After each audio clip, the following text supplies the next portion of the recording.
Hi friends, मैं हूं आपका पूजन और आज हम पढ़ेंगे वर्क एंड एनर्जी। तो फर्स्ट ऑफ ऑल वर्क क्या है। मान लो कि कोई लड़का किसी कार पर आगे की तरफ पुश कर रहा है, यानी कि फोर्स लगा रहा है, तो वो कार आगे की तरफ डिस्प्लेसमेंट करेगा, तो वो क्या बन जाएगा, हमारा वर्क। तो जब किसी भी ऑब्जेक्ट पर फोर्स लगाते हो और फिर उस ऑब्जेक्ट का मोशन होता है, यानी कि डिस्प्लेसमेंट होता है, तो वो बन जाता है हमारा वर्क। तो इस तरह से हमें पता चलता है कि वर्क के लिए फोर्स और डिस्प्लेसमेंट दोनों होना जरूरी है। तो वर्क की फॉर्मूला बन जाएगी work is equal to force into displacement. मान लो कि कोई लड़का साइकिल चला रहा है, तो वो फोर्स तो लगा ही रहा है, लेकिन वो साथ ही साथ उसका डिस्प्लेसमेंट भी तो हो रहा है ना, यानी कि साइकिल चलाना वर्क ही तो है। फॉर एग्जाम्पल, वो लड़का साइकिल पर 10 न्यूटन का फोर्स लगा रहा है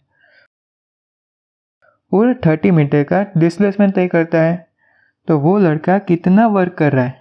तो हमारी वर्क की फॉर्मूला है work is equal to force into displacement.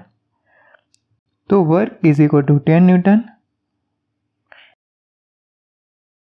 Into 30 metre is equal to 300 newton metre, या इसको 300 जूल भी बोल सकते हो। यानी कि वो लड़का अभी 300 जूल जितना वर्क कर रहा है। लेकिन अगर मैं बोल दूं कि फोर्स की और डिस्प्लेसमेंट की डायरेक्शन अलग अलग हो, तो फिर आप क्या कर सकते हो। तो जब फोर्स और डिस्प्लेसमेंट की डायरेक्शन अलग अलग होगी, तब उनके बीच का जो एंगल बनेगा वो क्या होगा, हमारा कोस थीटा एंगल। तो हमारी वर्क की फॉर्मूला हो जाएगी work is equal to force into displacement into cos theta.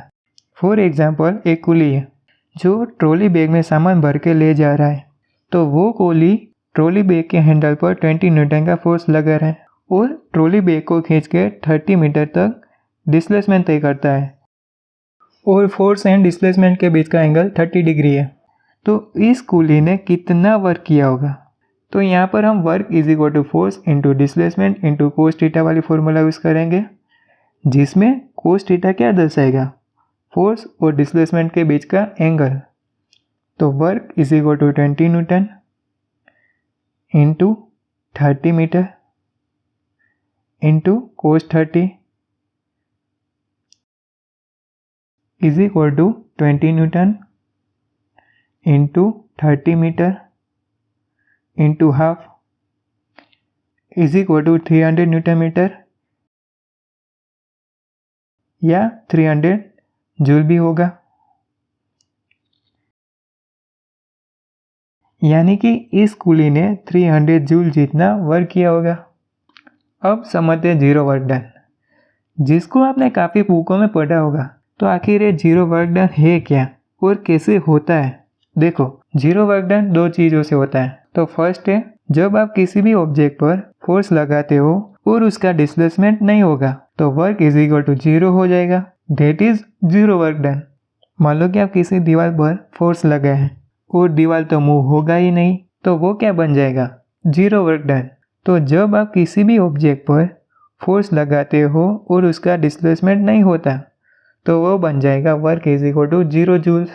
और सेकंड है, जब फोर्स और डिस्प्लेसमेंट का एंगल 90 डिग्री होता है, तो वो क्या बन जाएगा, work is equal to 0 joules, that is zero work done.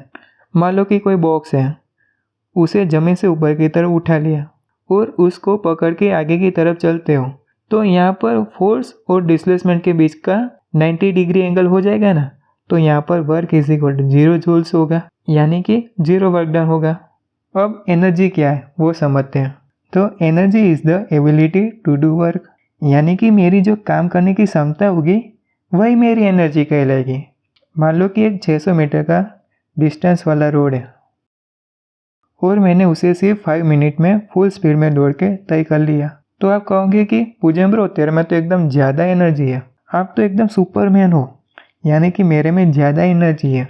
लेकिन अगर मैं इसी रास्ते को तय करने में 1 घंटा लगा दूँ, तो आप कहोगे कि क्या कछुए की तरह चल रहा है, तेरे में तो कोई एनर्जी ही नहीं है। देखो, यहाँ पर हमने दौड़ने का वर्क किया, लेकिन जो हमारी दौड़ने की जो एबिलिटी थी उसको हमने एनर्जी में एक्सप्लेन किया।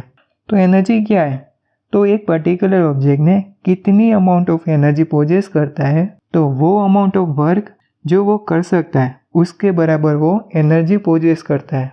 यानी कि आपने जो XYZ जितनी एफर्ट लगाई है, जो एनर्जी लगाई हुई है, उतना आपने वर्क डन किया हुआ है। कभी कभी आपने किलो जूल्स यूनिट सुना होगा।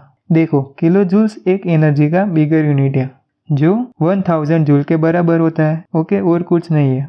एनर्जी के वेरियस डिफरेंट फॉर्म्स है, जैसे कि kinetic energy, potential energy, chemical energy, light energy, sound energy, electric energy. फिर काइनेटिक एनर्जी और पोटेंशियल एनर्जी मिलकर बनाते हैं मैकेनिकल एनर्जी, जिसको हम आगे के लेक्चर में पढ़ने वाले हैं।